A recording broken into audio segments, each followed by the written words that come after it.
আসসালামু আলাইকুম, কেমন আছেন আপনারা সবাই? আশা করি ভালো আছেন।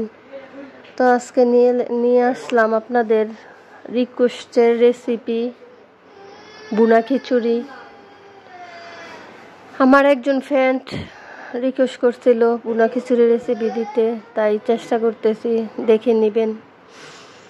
তো বুনা খিচুড়ি রান্না করার জন্য আমি মুগ ডালগুলা ভালো করে ভেজে নিচ্ছি, নাড়িয়ে চাড়িয়ে। মুগ ডালগুলা লাল লাল না হওয়া পর্যন্ত এগুলা ভেজে নিব। এই যে সুন্দর ভাজা ভাজা হয়ে গেছে। আর এখানে নিয়েছি 1.5 কেজি গরুর মাংস। তো যাই হোক, চুলার মধ্যে হাঁড়ি বসিয়ে দিয়েছি মাংস কষানোর জন্য। যা যা মশলা লাগে এগুলা কষাবো। তো একে একে সব মশলাই আমি দিয়ে দিতেছি, আপনারা দেখে নেবেন। বুনা খিচুড়ির সাথে গরুর মাংস।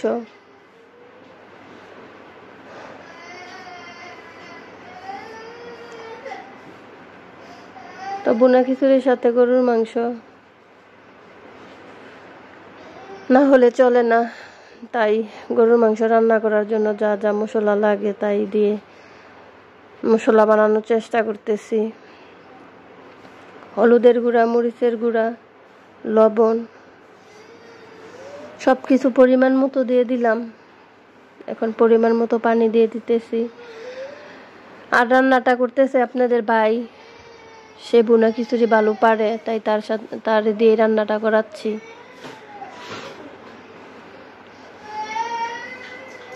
তো আমি রান্নাটা দেখতেছি সে কিভাবে রান্না করে। তো গরুর মাংসগুলা দিয়ে দেওয়া হচ্ছে, কষিয়ে নিব, ভালো করে কষিয়ে নিব। আর কালারটা দেখুন কত সুন্দর হয়েছে, পারফেক্ট কালার।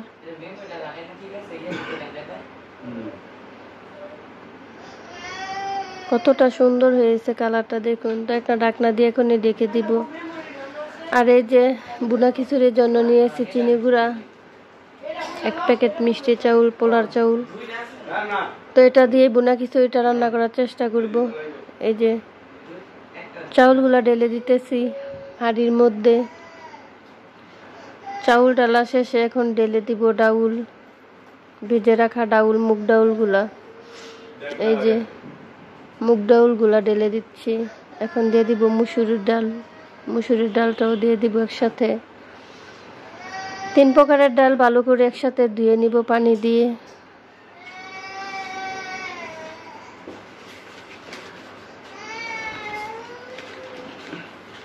পানি দিয়ে ভালো করে ধুয়ে নিব।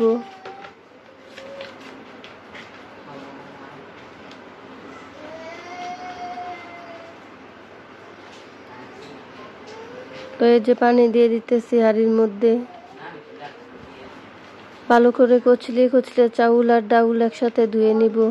তো ধোয়ার পরে দেখাচ্ছি। এই যে দেখুন 2-3টা ধোয়ার পরে এই যে অনেক সুন্দর পরিষ্কার হয়েছে। আর এদিকে গরুর মাংস কষিয়ে নিচ্ছি।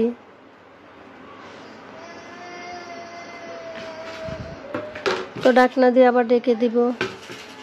আর এদিকে বুনা খিচুড়ি বসানোর জন্য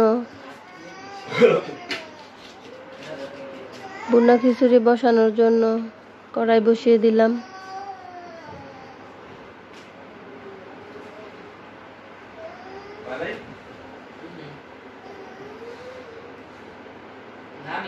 বুনা খিচুড়ি বসানোর জন্য আমি কড়াই বসিয়ে দিলাম।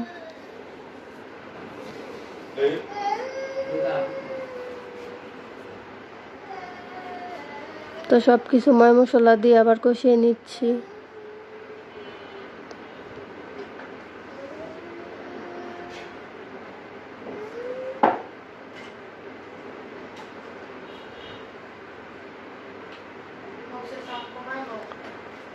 তো ভালো করে আমি কষিয়ে নিতেছি বুনা খিচুড়ি রান্না করার জন্য।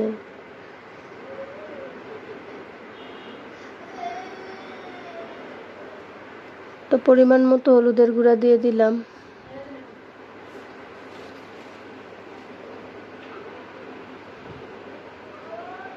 আদা বাটা, রসুন বাটা, জিরা বাটা,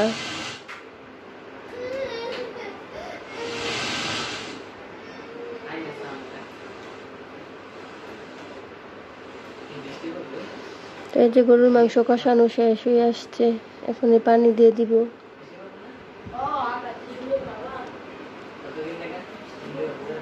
তো আরেকটু হোক, আরেকটু হলে পানি দিয়ে দিব।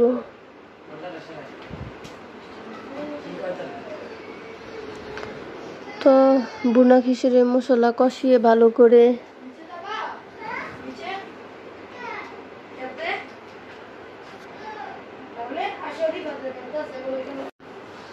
তো এই যে বুনা খিচুড়ির মশলা কষিয়ে এখন চাউল ডাউল ছেড়ে দেওয়া হলো। আর গরম পানি আগে থেকে করে রাখা সে গরম পানিগুলো দিয়ে দিল পরিমাণ মতো পানি দিয়ে ভালো করে নাড়াচাড়া দিয়ে একটা ঢাকনা দিয়ে ভালো করে ঢেকে দিবে।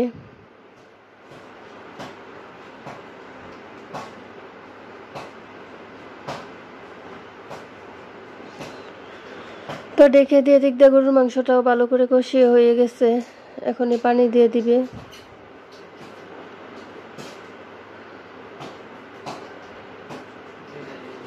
এই যে পরিমাণ মতো পানি দেওয়া হচ্ছে।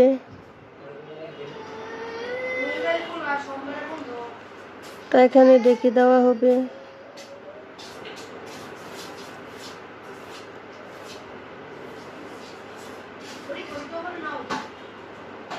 তো এদিকে দেখি বুনা খিচুড়িটা কতটুক হয়েছে। এই যে দেখুন বুনা খিচুড়ির পানিটা অল্প অল্প শুকিয়ে আসছে। তো এখন ভালো করে নাড়াচাড়া দিয়ে চাপা দিয়ে রাখতে হবে ভালো করে।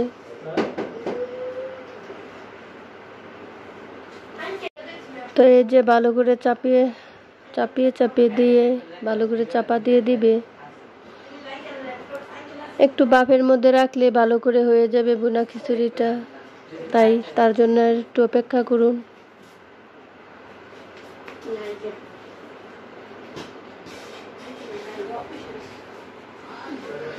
তো আবার কিছুখানি পরে আসলাম, দেখি আর কতটুকু হয়েছে। অলরেডি হয়ে আসছে, আর একটু হলে হয়ে যাবে, আর একটুখানি বাকি আছে। বুনা খিচুড়িটা পারফেক্ট ভাবে হয়ে যাচ্ছে।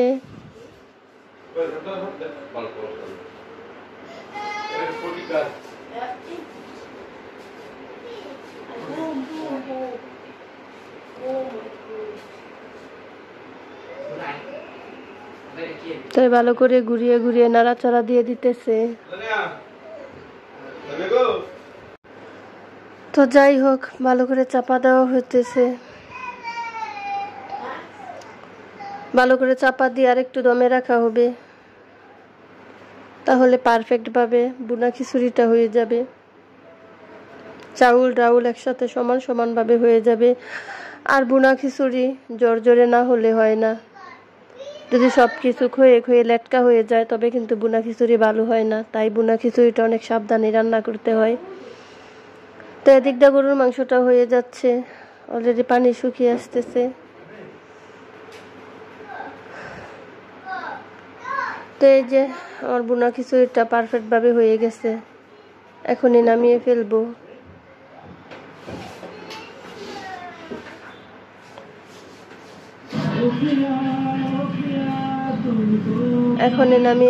এই যে হয়ে গেছে, নামিয়ে ফেললাম। তো মাংসটা হয়ে গেছে, মাংসটাও নামিয়ে ফেললাম। তো ভালো থাকবেন, সুস্থ থাকবেন, চ্যানেলটাকে সাবস্ক্রাইব করে নেবেন। Bye bye.